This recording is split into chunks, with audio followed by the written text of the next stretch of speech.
Hey there. Do you think about what you'll be remembered for? See, most people think about legacy as something that they're going to leave behind.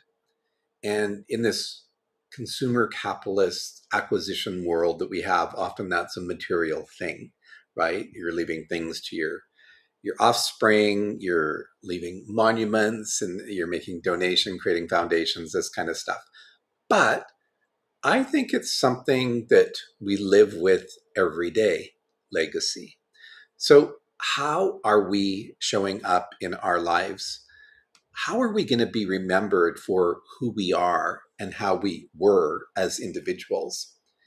It's not always about the stuff, it's not always about the monetary aspect of things. So, think of legacy more generally, more broadly, um, beyond the money, beyond the achievements. Those are all good, they're fine. But not all of us are going to have that. But we can still be thinking about legacy, right? So, what if legacy was related to kindness? What if you were remembered as that person was super kind? I remember being in his or her or their presence and feeling just that kindness that they emanated. Legacy. What if your legacy is that of courage, that you stood up, showed up, and you affected change just by your nature of who you are and how you be in this world? And in the gay community, there's so many people who are so courageous, who are standing up all the time. This is legacy as well, people. It's not just the material goods and the monetary value. So courage is a great legacy. What about relationships when people reflect on you after your passing and look back and think, wow, they had such powerful relationships. They really knew how to connect with people. They had this joy about them and people wanted to be in their presence because that being in relationship with them was so rewarding. How did you make people feel? So again, this is related to relationships, but it can be even deeper than that.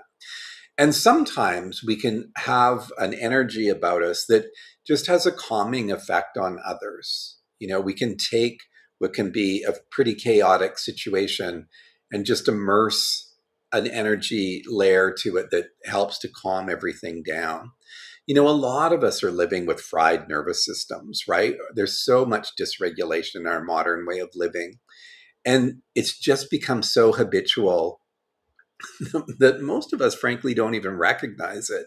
So when you're around someone who has a calming effect and that regulating kind of energy around your nervous system, it's powerful and you can be remembered that way.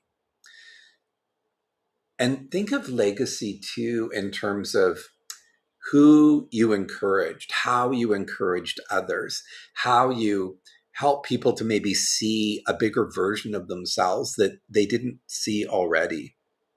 And because we can get very, in this dysregulated system that I was talking about, we can get very myopic, very narrow focused. We can make ourselves smaller than we should be. And I would argue most humans do that, right?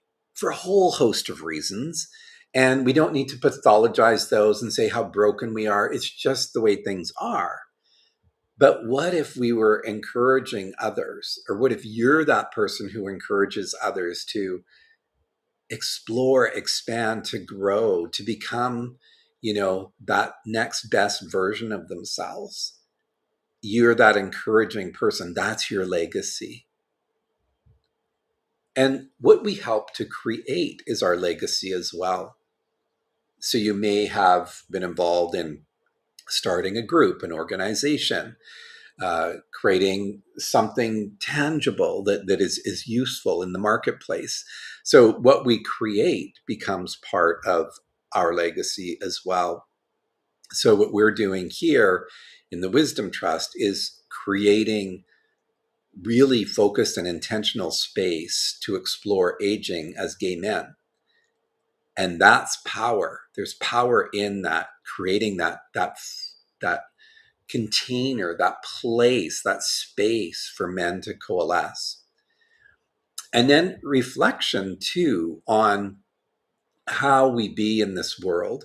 So we can reflect a little bit on our journeys, and then that becomes part of how we show up for others as well.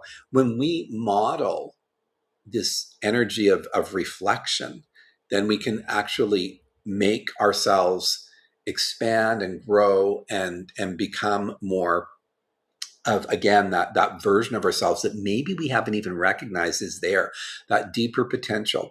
So I've been providing over the last 3 weeks, this is going into week 4 of these daily lives, different reflection points for us to consider.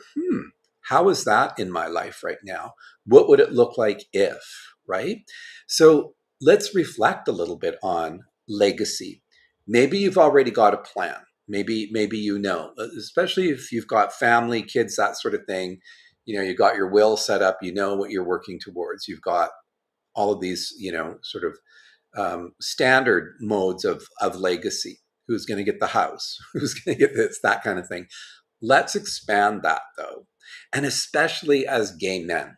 So not all of us are going to have kids, right? So what is that going to look like? And maybe you have your favorite organization that is a benefactor in your will, all that stuff. But even more than that, how are you going to be remembered by those in your circles? And if you don't have circles, let's build them.